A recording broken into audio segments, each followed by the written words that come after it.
इससे पहले आप लोगों ने अपर्दन चक्र में व्यवधान पढ़ा था और पढ़ा था कि अपर्दन चक्र में कितने तरह के व्यवधान आते हैं।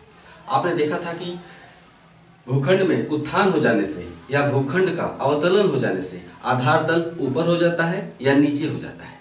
अगर आधार तल ऊपर हो जाता है तो इसे हम कहते हैं धनात्मक परिवर्तन, और अगर आधार तल नीचे चला जाता है तो हम कहते हैं ऋणात्मक परिवर्तन। आधार तल मतलब समुद्र तल के बराबर, क्योंकि नदी किसी भूखंड को तभी तक गहरा करती है जब तक वो आधार तल को प्राप्त न कर ले। तो कोई भी नदी तब तक अपनी घाटी को गहरा करेगी लंबवत अपवर्तन द्वारा जब तक कि वो आधार तल को प्राप्त न कर ले, है ना।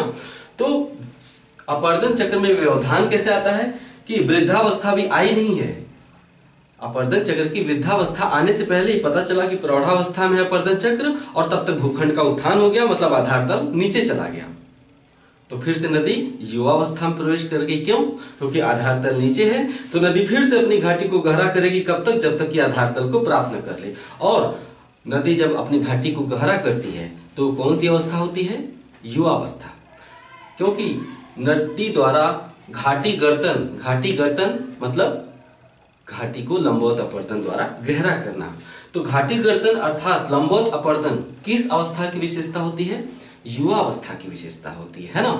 तो अगर भूखंड का उत्थान हो गया और नदी फिर से अपनी घाटी को गहरा करने लगी जब तक कि आधार तल को प्राप्त न कर ले, तो हम क्या कहेंगे कि नदी किस अवस्था में प्रवेश कर गई?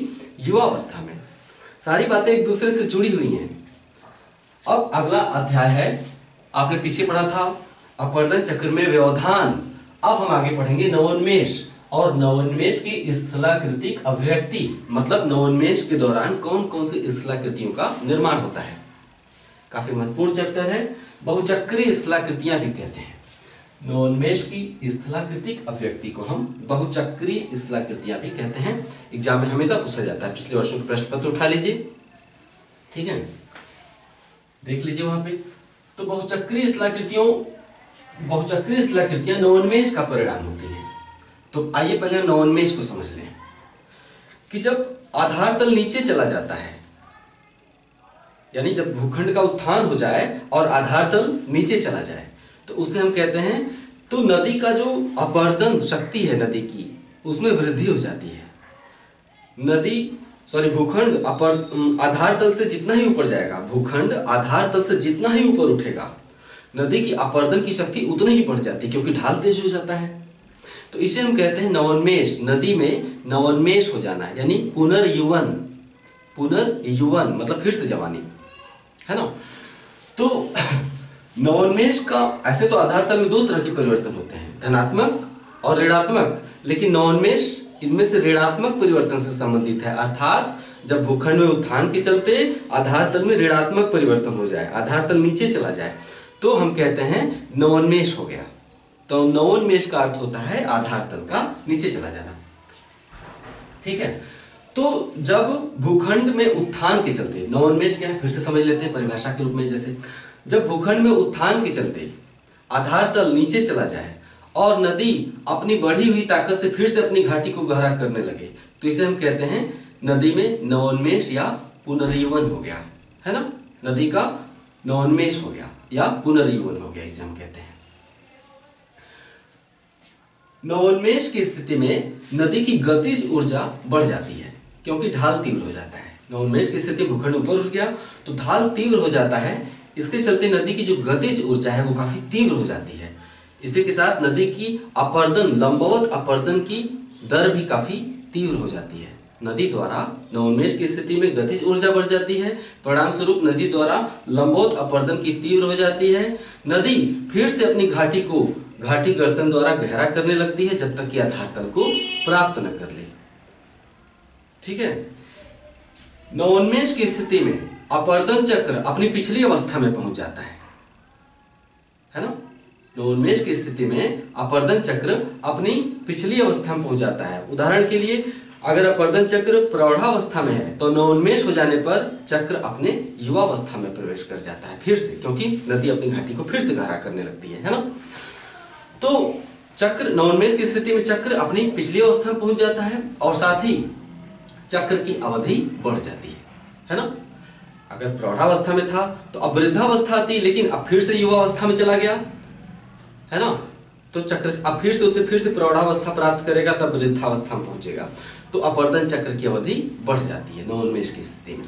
उदाहरण के लिए यदि किसी भूखंड पर नदी अपने वृद्धावस्था में पहुंच गई है, उदाहरण के लिए किसी भूखंड पर नदी अपनी वृद्धावस्था में पहुंच गई है और नदी क्षैतिज अपर्दन द्वारा, भाई वृद्धावस्था में कौन सा अपर्दन होता है, लंबवत तो होगा नहीं, है ना, क्योंकि पर्वतों का, जल विभाजकों की शिखरों का अपर्दन हो चुका है, तो लंबवत अपर्दन का काम नहीं है। वृद्धावस्था में कौन सा अपर्दन होता है, जाइए अपर्दन चक्र पढ़िए, सब वहां पे बताया गया है। वृद्धावस्था में क्षैतिज अपर्दन का काम चलता रहता है।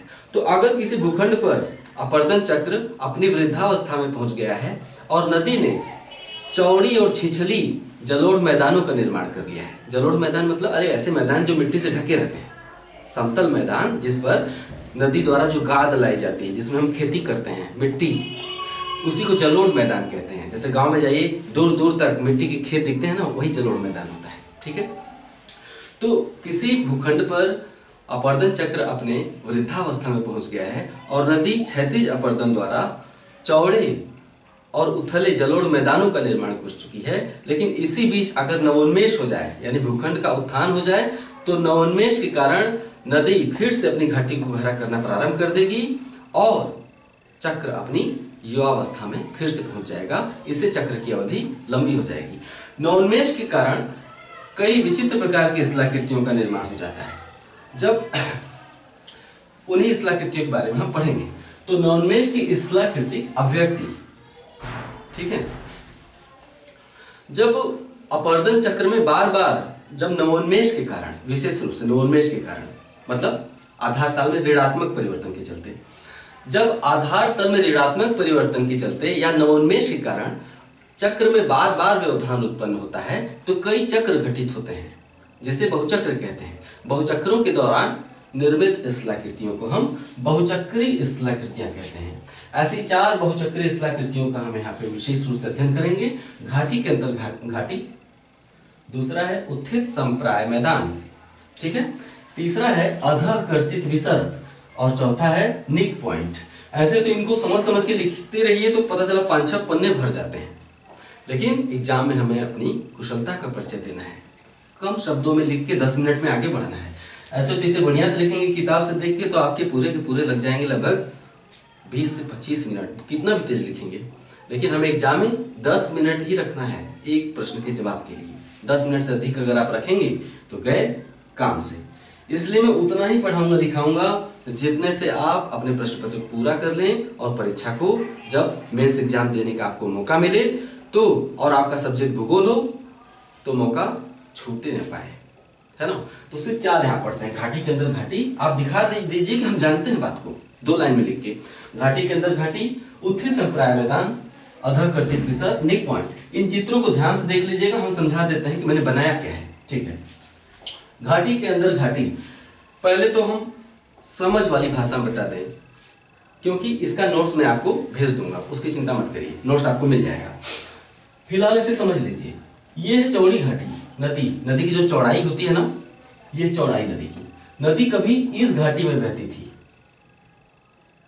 क्यों बहती थी? नदी ने वृद्धावस्था में चौड़ी घाटियों का निर्माण कर लिया था, छिछली चौड़ी घाटियों का आधार तल को प्राप्त कर चुकी थी नदी। लेकिन तभी नवोन्मेष हो गया, भूखंड में उत्थान के कारण नवोन्मेष हो गया। नवोन्मेष क्या हो जाएगा? नदी अपनी घाटी को गहरा करने लगी। नवोन्मेष हो जाने से नदी अपनी घाटी को गहरा करने लगी, जिससे चौड़ी घाटी के बीचों बीच एक सकरी और गहरी घाटी का निर्माण हो जाता है। इसे ही हम कहते हैं घाटी के अंदर घाटी। यानी वर्तमान में नदी यहां नहीं बह रही है, वर्तमान में नदी कहां बह रही है? यहां बह रही है। क्लियर? यानी अगर नवोन्मेष नहीं हुआ होता तो नदी इस घाटी में बहती, लेकिन नवोन्मेष हो गया। नवोन्मेष हो जाने से चक्र अपनी युवावस्था में पहुंच गया, नदी फिर से लंबवत अपर्दन द्वारा अपनी घाटी को गहरा कर ली, तो इसे हम कहते हैं घाटी के अंदर घाटी। ठीक है।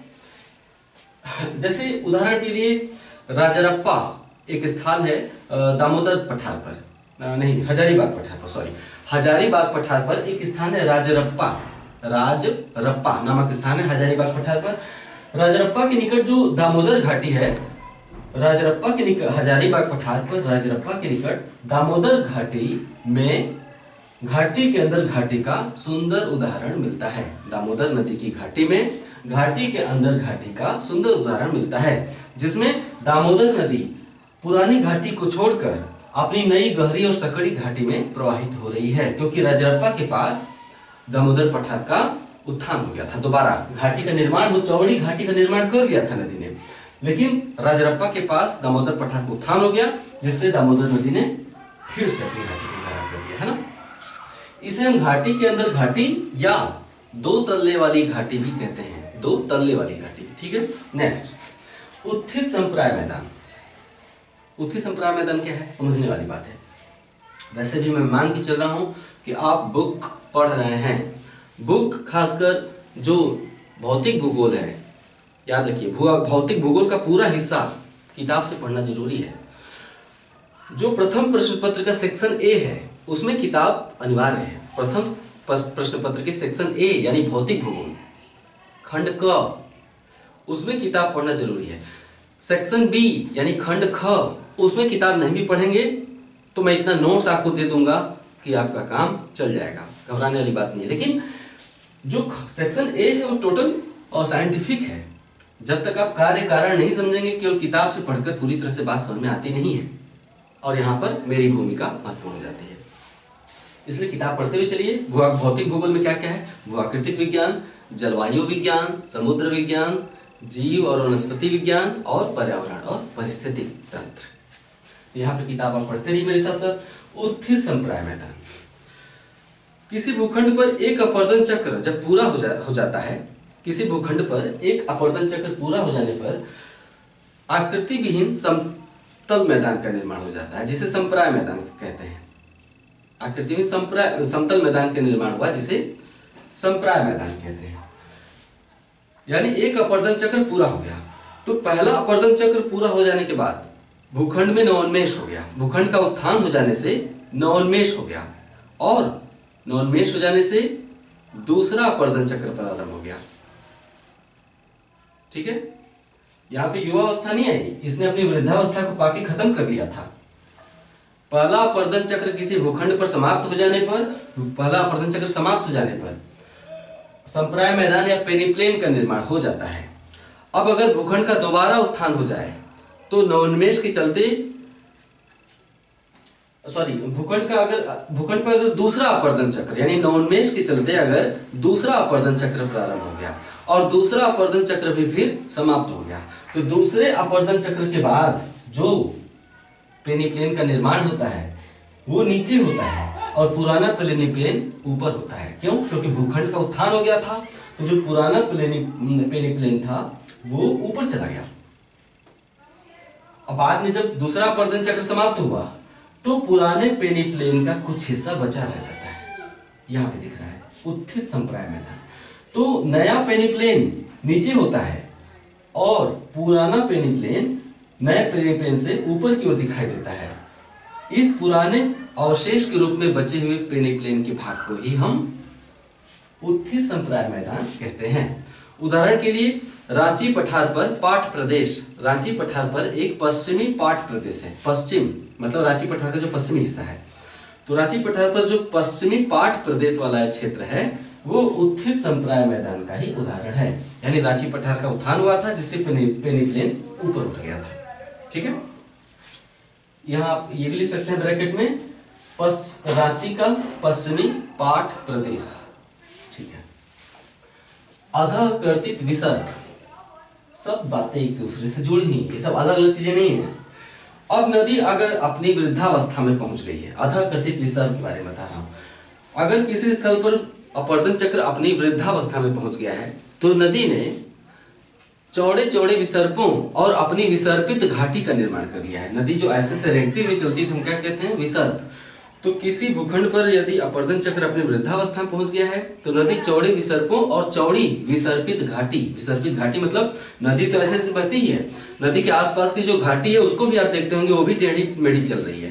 कहीं पे भी आप देखिए, कहीं भी आप गंगा नदी को उत्तर भारत के मैदान में बहते हुए देखिए तो केवल गंगा नदी ही टेढ़े मेढ़े नहीं चलती है। गंगा नदी के आसपास की जो घाटी है वो बेसिन आसपास का तटीय क्षेत्र, उसे भी आप विसर्प के रूप में ही देखेंगे। देखे हैं ना, उसी को हम कह रहे हैं कि किसी भूखंड पर यदि अपरदन चक्र अपनी वृद्धावस्था में पहुंच जाता है तो नदी चौड़े विसर्पों और चौड़ी विसर्पित घाटियों का निर्माण कर लेती है। ये है चौड़ी विसर्पित घाटी। दोबारा जब भूखंड का उत्थान होता है, जब भूखंड का दोबारा उत्थान हो जाता है तो नवीन अपरदन चक्र प्रारंभ हो जाता है, या अपरदन चक्र अपनी पिछली अवस्था में पहुंच जाता है। ऐसी स्थिति में नदी फिर से अपनी घाटी को गहरा करने लगती है और परिणाम स्वरूप नदी धीरे धीरे दोबारा एक गहरी और सकरी विसर्पित घाटी का निर्माण करती है। यानी भूखंड का उत्थान हो जाने पर नदी अपनी घाटी को गहरा करने लगती है, जिसके परिणाम स्वरूप पुरानी छिछली विसर्पित घाटी के अंदर एक नई गहरी और सकरी विसर्पित घाटी का निर्माण हो जाता है। पुरानी छिछली मतलब कम गहरी, पुरानी छिछली विसर्पित घाटी ये है, और नई और जो नई गहरी घाटी है, गहरी और सकरी घाटी, वो विसर्पित घाटी ये थे। नीले कलर के ढाल मैंने बनाए हैं, उसके जो ढाल है नीले कलर के हैं और इसके ढाल काले कलर से मैंने दिखाए हैं पुरानी छिछली विसर्पित घाटी के। तो परिणाम स्वरूप चौड़ी विसर्पित घाटी के भीतर एक गहरी और सकरी विसर्पित घाटी का निर्माण हो जाता है। इसे ही हम अधःकर्तित विसर्प कहते हैं। उदाहरण के लिए रांची पठार पर स्वर्ण रेखा नदी ने, उदाहरण के लिए रांची पठार पर स्वर्ण रेखा नदी ने अधःकर्तित विसर्प का निर्माण किया है। ठीक, नेक्स्ट निक पॉइंट। इन चारों में सबसे टेढ़ा यही है और सबसे दिलचस्प भी। देखिए, नदी में ताकत होती है, नदी में गतिज ऊर्जा होती है। नदी में गतिज ऊर्जा सबसे ज्यादा तब होती है जब वो ढाल के सहारे बहती है, पहाड़ी क्षेत्र से होकर मैदानों की तरफ उतरती है, तो उसमें गतिज ऊर्जा बहुत ज्यादा होती है। इसके चलते नदी लगातार अपरदन करती रहती है। पहले लंबवत, और जब लंबवत अपरदन पूरा कर लेती है तो क्षैतिज करना प्रारंभ कर देती है, यानी अपनी घाटी को चौड़ा। इसके दौरान नदी अनेक तरह के कलात्मक खेल खेलती है, कई तरह की कलाकृतियों का विकास करती है, भौगोलिक कलाकृतियां। उसी को समझना है कि इस तरह की कलाकृति कैसे बनी। आप घूमने जाते हैं किसी पठारी क्षेत्र में, ऐसे क्षेत्र में जहां पे कि झरने गिर रहे हैं, आप कभी नोटिस करते हैं कि ऐसा बना कैसे है? ऐसा लाखों करोड़ों वर्षों में बना है, क्योंकि जल में अपरदन की ताकत होती है, कहीं उबड़ कहीं खाबड़, कहीं झरने कहीं पहाड़। उसी की कल्पना आप कर लेंगे तो निक पॉइंट को समझ जाएंगे। आइए निक पॉइंट को समझते हैं। 1 मिनट। ठीक है, निक पॉइंट में क्या है, कुछ भी खास नहीं है, थोड़ा सा इसमें दिमाग लगाना है, हल्का सा। उद्गम से लेकर मुहाने तक नदी का एक उद्गम होता है, सोर्स, और नदी का एक मुहाना होता है जहां पर वो सागर में मिलती है, उसे हम कहते हैं सिंक। तो उद्गम से लेकर मुहाने तक नदी का जो मार्ग होता है उसे हम अनुदैर्ध्य वक्र कहते हैं। क्या? अनुदैर्ध्य वक्र। ये घाटी नहीं दिखा रहा हूं, उद्गम से लेकर मुहाने तक का उसका रास्ता दिखा रहा हूं, वो ढाल। उद्गम से लेकर मुहाने तक नदी का जो ढाल होता है उसे हम अनुदैर्ध्य वक्र कहते हैं। ठीक है। अगर भूखंड में उत्थान हो जाए, ठीक है, भूखंड में उत्थान हो जाए तो एक नए आधार तल का निर्माण हो जाता है जो पुराने आधार तल से नीचे होता है। यानी जो पुराना आधार तल यहां पे था, लेकिन भूखंड उठ के ऊपर चला गया, भूखंड उठकर ऊपर चला गया, तो पुराना आधार तल ऊपर चला गया, लेकिन नया आधार तल जो कि समुद्र तल के बराबर है वो पुराने आधार तल के नीचे आ गया। तो भूखंड में उत्थान हो जाने से एक नए आधार तल का निर्माण हो जाता है जो पुराने आधार तल से नीचे होता है। ठीक है। इसके परिणाम स्वरूप नदी नए आधार तल से सामंजस्य बनाने लगती है। पहले वो यहां पे आ रही थी बड़े आराम से, क्योंकि सागर तल के बराबर थी। अब सागर तल नीचे चला गया ना, भूखंड में उत्थान हो जाने से सागर तल नीचे चला गया, भूखंड ऊपर चला गया, तो सागर तल यानी नया आधार तल नीचे चला गया। परिणाम स्वरूप नदी नए आधार तल से सामंजस्य बनाने का प्रयास करती है। यानी जो नदी पहले यहां बहती थी, अब वो नए आधार तल से सामंजस्य बनाने के चक्कर में इस हिस्से को काट देती है, जिससे एक नया वक्र निर्मित हो जाता है। पुराना वक्र ये है, पुराना वक्र यहाँ पे है जो कि ऐसे आ रहा था, पुराना वक्र यहाँ पे आ रहा था, लेकिन नदी अब नए आधार तल से सामंजस्य बनाती है अपरदन के द्वारा। नदी के अपरदन की दर बढ़ जाएगी, भूखंड अगर ऊपर उठ गया तो नदी की लंबवत अपरदन बढ़ेगी ना, नीचे की तरफ अपरदन करना। इसके चलते नदी नए आधार तल से सामंजस्य बनाती है अपरदन द्वारा और एक नए वक्र का निर्माण हो जाता है। चूंकि नया आधार तल पुराने आधार तल से नीचे होता है, चूंकि नया आधार तल पुराने आधार तल से नीचे होता है यहाँ पे, इसलिए नया वक्र भी पुराने वक्र से नीचे बनता है।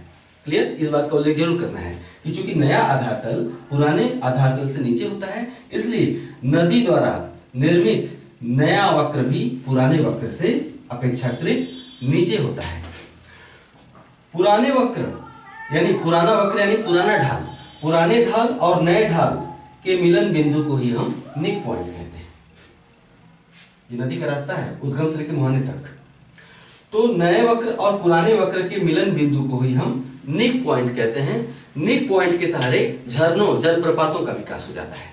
यानी नदी यहां से बहती हुई आई, यहाँ पे देखिए अचानक ढाल बहुत तेज हो गया, तो नदी यहाँ पे ऐसे बहती आ रही है और ढाल तेज होने से फिर अचानक प्रपात के रूप में नदी ऐसे गिरने लगी।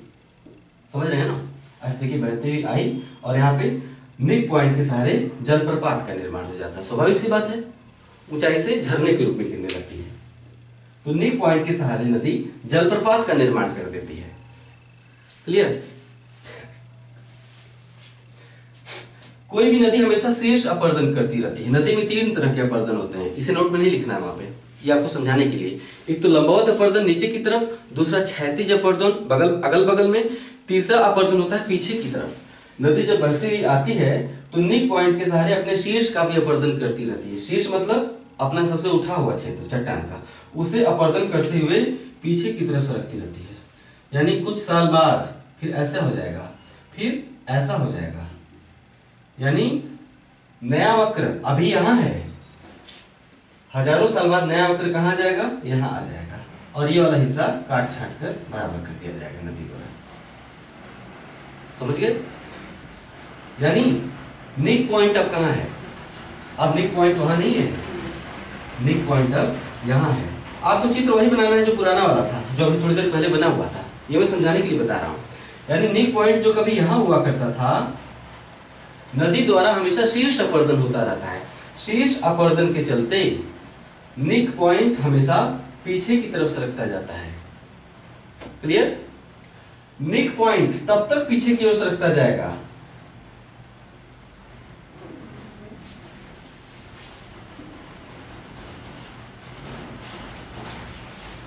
निक पॉइंट तब तक पीछे की ओर सरकता चला जाएगा। अब देखिए निक पॉइंट यहां आ गया, अब जलप्रपात और झरना कहां पे है? यहां पे आ गया। पहले निक पॉइंट भी यहां था और झरना भी यहां गिरता था, लेकिन अब निक पॉइंट यहां आ गया और झरना भी यहां गिरता है, क्योंकि शीर्ष अपरदन हो रहा है। इसे हम शीर्ष अपरदन या पृष्ठवर्ती अपरदन कहते हैं। तो नदी हमेशा पृष्ठवर्ती अपरदन के चलते करती है, इसके चलते निक पॉइंट और जलप्रपात दोनों पीछे की ओर सरकते जाते हैं। पीछे मतलब उद्गम की तरफ, नदी का जहां सोर्स है, उद्गम है। तो निक पॉइंट और जलप्रपात पृष्ठवर्ती अपरदन के चलते हमेशा उद्गम की तरफ खिसकते चले जाते हैं। निक पॉइंट तब तक पीछे खिसकता है जब तक पुराना वक्र समाप्त नहीं हो जाता। निक पॉइंट तब तक पीछे की ओर सरकेगा जब तक पुराना वक्र बिल्कुल समाप्त न हो जाए और नया वक्र पूरी तरह से पुराने वक्र का स्थान न ले ले। पुराना वक्र समाप्त, किस्सा कहां से प्रारंभ हुआ था? किस्सा यहां से प्रारंभ हुआ था।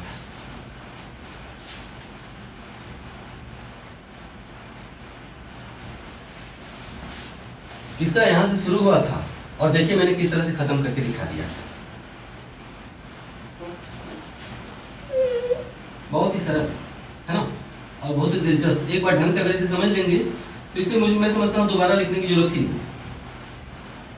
फिर से बोल दे रहा हूं, उद्गम से लेकर मुहाने तक नदी के मार्ग को अनुदैर्ध्य वक्र कहते हैं। जब भूखंड का उत्थान हो जाता है तो नदी के एक नए आधार तल का निर्माण हो जाता है। नया आधार तल पुराने आधार तल से नीचे होता है। नदी नए आधार तल से सामंजस्य स्थापित करने का प्रयास करती है। चूंकि नदी हमेशा नए आधार तल से सामंजस्य स्थापित करने का प्रयास करती है, इसलिए एक नए वक्र का निर्माण करती है नदी।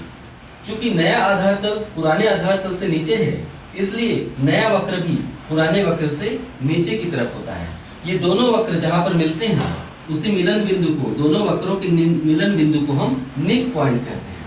नदी हमेशा पृष्ठवर्ती या शीर्ष अपरदन करती रहती है, इसके चलते निक पॉइंट पीछे की तरफ सरकता जाता है और निक पॉइंट के साथ साथ जिस जलप्रपात का निर्माण होता है निक पॉइंट के सहारे, वो भी पीछे की तरफ सरकता जाता है।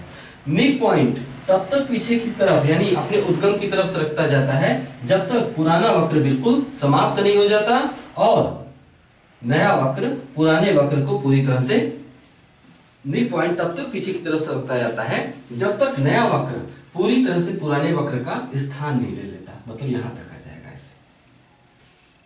ठीक है, जो कठोर चट्टाने, अच्छा निक पॉइंट का पीछे हटना इस पर निर्भर करता है कि नदी जिस भूखंड पर बह रही है उसकी चट्टाने नरम है या मुलायम। अब नदी अगर पृष्ठवर्ती अपरदन कर रही है तो अपरदन, अगर चट्टान मुलायम है तो अपरदन और तेजी से करती है, लेकिन अगर चट्टान कठोर है तो अपरदन धीरे धीरे होगा। तो कठोर चट्टाने निक पॉइंट के पीछे हटने की दर को मंद कर सकती हैं। कठोर चट्टाने निक पॉइंट के पीछे हटने की दर को मंद तो कर सकती हैं लेकिन रोक नहीं सकती। चट्टान कितनी भी कठोर हो जाए, नदी से काट काट कर पुराने वक्र को धीरे धीरे समाप्त करती रहेगी जब तक कि नया वक्र पूरी तरह से पुराने वक्र का स्थान न ले ले। तो प्रतिरोधी चट्टाने या कठोर चट्टाने निक पॉइंट के पीछे हटने की दर को मंद कर सकती हैं लेकिन रोक नहीं सकती। यानी एक समय ऐसा जरूर आएगा जब निक पॉइंट अपने उद्गम तक पहुंच जाएगा और नया वक्र पुराने वक्र का स्थान ग्रहण कर लेगा। यानी कभी पुराना वक्र भी तो यहीं पे होता था, पुराना वक्र पहले कहां था, यही था, क्योंकि भूखंड का उत्थान हो गया इसलिए एक नए वक्र का निर्माण होता है और नए आधार तल का निर्माण होता है ना। तो जो अभी बोला उसे चित्र के साथ बढ़िया से लिख दीजिएगा। कम शब्दों का भी प्रयोग कर सकते हैं, मैंने तो बहुत ज्यादा इसे बोल दिया। आप अपनी कुशलता से किस तरह से इसे आधा बनाकर लिख दें। यकीन मानिए अगर आप अपनी कुशलता का परिचय देंगे तो आपका कॉपी जांचने वाला निराश नहीं बल्कि और खुश होता है। क्यों? क्योंकि वो भी 1000 कॉपियां जांच जांच के थक गया रहता है। वो आपसे क्या उम्मीद करता है? आप ही मेरी कॉपी अगर जांच रहे हैं मान लेते हैं तो आप उसे, अच्छा आप मेरी कॉपी आई 2000वें नंबर पे, 2000वें नंबर पे आपको मेरी कॉपी आई, आप उसे क्या उम्मीद करेंगे कि ये लड़का तो बहुत लिखा है, बहुत अच्छा लिखा, 5 पन्ने लिख डाला है, टीचर खुश होगा? नहीं, चिढ़ जाएगा, बोले यार तुम्हारे अंदर समझ थी तो 4 लाइन में नहीं मुझे अपनी समझा सकते थे। टीचर को पढ़ाओ मत, अपने एग्जामिनर को पढ़ाओ मत, अपने एग्जामिनर को आप मत पढ़ाइए, अपने एग्जामिनर को ये संकेत दे दीजिए कि गुरुजी मुझे पता है, बस चित्र बना के थोड़ा सा लिख के संकेत दे देंगे, गुरुजी खुश। इस बात को मेंस एग्जाम लिखते समय हमेशा माइंड में रखिए।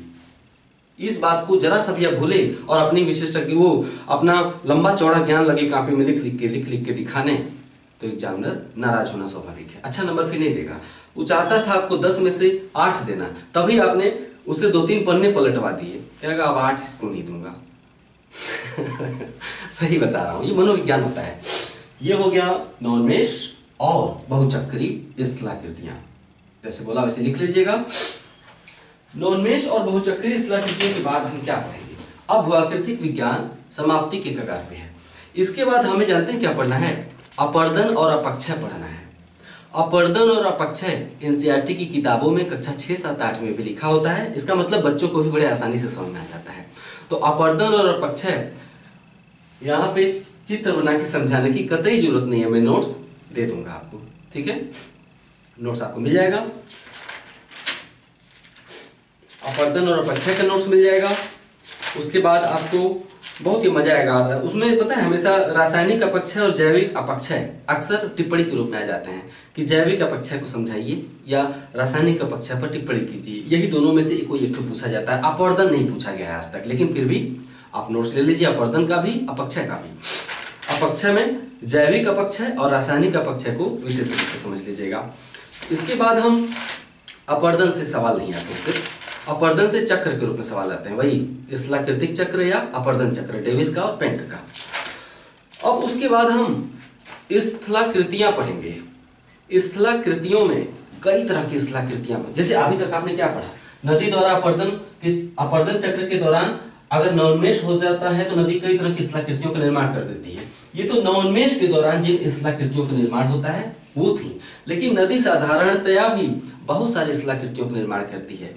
तो हम नदी द्वारा निर्मित स्थलाकृतियां पढ़ेंगे, उसके बाद हम चित्र सहित, उसके बाद हम हवा द्वारा निर्मित स्थलाकृतियां पढ़ेंगे। हवा द्वारा निर्मित स्थलाकृतियों को शुष्क स्थलाकृतियां भी कहते हैं। क्यों? क्योंकि हवा का काम वहां महत्वपूर्ण होता है जहां बरसात नहीं होती है, इसलिए उसे हम शुष्क स्थलाकृति कहते हैं, पवन निर्मित स्थलाकृति कहते हैं या मरुस्थलीय स्थलाकृति भी कहते हैं। ध्यान दीजिएगा, शुष्क स्थलाकृति, पवन निर्मित स्थलाकृति और मरुस्थलीय स्थलाकृति, क्योंकि मरुस्थलीय क्षेत्रों में ही हवा का काम महत्वपूर्ण होता है। जहां पे बरसात खूब होती है वहां हवा का काम नहीं बल्कि नदी का काम महत्वपूर्ण हो जाता है। शुष्क क्षेत्रों में यानी मरुस्थलीय क्षेत्रों में हवा का काम महत्वपूर्ण हो जाता है। तो हवा द्वारा निर्मित स्थलाकृतियों को आप मरुस्थलीय स्थलाकृतियां कहिए या पवन निर्मित या शुष्क स्थलाकृतियां। ठीक है, तो नदी के बाद हम शुष्क स्थलाकृतियां पढ़ेंगे। शुष्क स्थलाकृतियां महत्वपूर्ण है, नदी स्थलाकृतियां आमतौर पर नहीं पूछी जाती हैं। शुष्क स्थलाकृतियां महत्वपूर्ण होती हैं यानी मरुस्थलीय स्थलाकृतियां। इसके बाद हम पढ़ेंगे भूमिगत जल का कार्य यानी भूमिगत जल द्वारा निर्मित स्थलाकृतियां। इसको दूसरे अर्थों में हम कहते हैं कार्स्ट स्थलाकृतियां।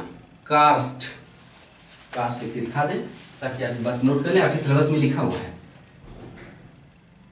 सिलेबस भूआकृतिक विज्ञान जब आप ओपन करेंगे तो उसमें कार्स्ट स्थलाकृतियां लिखा हुआ है।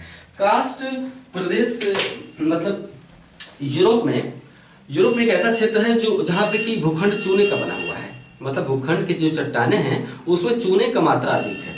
अब अगर चूना है भूखंड में तो वर्षा जल की बूंदें जब गिरेंगी, ऐसे तो चट्टानी क्षेत्र में तो बह जाता है पानी, लेकिन अगर चूना है भूखंड के चट्टानों में तो चूना पिघलने लगता है, गलने लगता है, और इस गलने के दौरान उस चूना प्रधान चट्टानी क्षेत्र में एक से एक खूबसूरत स्थलाकृतियों का निर्माण होता है, जो कि आप समझ ही नहीं पाएंगे बनी कैसे। कुछ स्थलाकृतियां जमीन के ऊपर होती हैं और कुछ जमीन के नीचे, सभी एक दूसरे से जुड़ी हुई होते हैं, उन्हें हम कार्स्ट स्थलाकृतियां कहते हैं। सभी प्रकार के स्थलाकृतियों में कार्स्ट स्थलाकृतियां सबसे ज्यादा महत्वपूर्ण होती हैं। इसके बाद है, हमने बताया नदी स्थलाकृतियां, शुष्क स्थलाकृतियां, कार्स्ट स्थलाकृतियां, है ना। उसके बाद तटीय स्थलाकृतियां यानी जो सागरी लहरें होती हैं, सागरी लहरों द्वारा जो निर्मित स्थलाकृतियां होती हैं वो हो गई, है ना। और इसके अलावा जो हिमयुक्त क्षेत्र होते हैं, हिमानी स्थलाकृतियां, जो बर्फीले क्षेत्र हैं, जैसे नॉर्वे, स्वीडन, जहां पे साल भर बर्फ ही जमा रहता है, तो हिमानी क्षेत्रों में हिमानी स्थलाकृतियों का निर्माण होता है। तो इन सभी स्थलाकृतियों में दो महत्वपूर्ण है सर्वाधिक, कार्स्ट स्थलाकृतियां और शुष्क स्थलाकृतियां यानी मरुस्थलीय स्थलाकृतियां महत्वपूर्ण है। ये पढ़ने के बाद भू आकृतिक विज्ञान लगभग समाप्त। हम प्रवेश कर चुकेंगे किसमें? इसके बाद प्रवेश करना ठीक रहेगा जलवायु विज्ञान में। ये समाप्त करने के बाद हम जलवायु विज्ञान में प्रवेश करेंगे और उसे ध्यान से पढ़ेंगे। तो मैं ये कहना चाहता हूं जितनी प्रकार की स्थलाकृतियों का मैंने नाम लिया उसमें मैं आपको व्हाइट बोर्ड पर कास्ट स्थलाकृतियां पढ़ाऊंगा। बाकी नदी द्वारा निर्मित स्थलाकृतियां, शुष्क स्थलाकृतियां, तटीय स्थलाकृतियां, हिमानी स्थलाकृतियां, इनको आप नोट्स, बढ़िया नोट्स एकदम व्यवस्थित लिखा हुआ मैं अवेलेबल कराऊंगा। पढ़ के आप किसी भी किताब से बेहतर आपको समझ में आएगा, क्योंकि चित्र भी अच्छे बने हुए हैं साथ में, बहुत ही अच्छे समझ में आ जाएगा। उसमें वीडियो बना के ऐसा कुछ उसमें विशेषज्ञता नहीं है जो कि वीडियो बना के आपको दिखाया जाए। तो आप बिल्कुल धैर्यपूर्वक जो नोट्स भेजा जाएगा स्थलाकृतियों में उसे धैर्यपूर्वक चित्र को बना के नोट कर लीजिएगा, समझ में आएगा, ये मेरी गारंटी है। ठीक है। हाँ, कास्ट स्थलाकृतियां थोड़ी जटिल होती हैं, वो मैं व्हाइट बोर्ड पर आपको बनाकर अच्छे से समझा दूंगा। फिलहाल अभी आज जो बहुचक्रीय स्थलाकृतियां हैं इसके नोट्स में आपको अवेलेबल करा दूंगा। ठीक है, नमस्कार। अच्छा, एक बात और, हाँ अभी याद आ रहा है, आप लोगों की एक समस्या होती है कि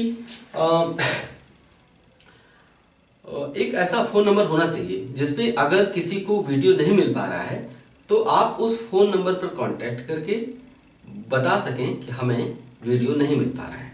आपको एक फोन नंबर शीघ्र ही दे दिया जाएगा, इससे वीडियो न मिल पाने की समस्या बिल्कुल समाप्त हो जाएगी। ठीक है, नमस्कार।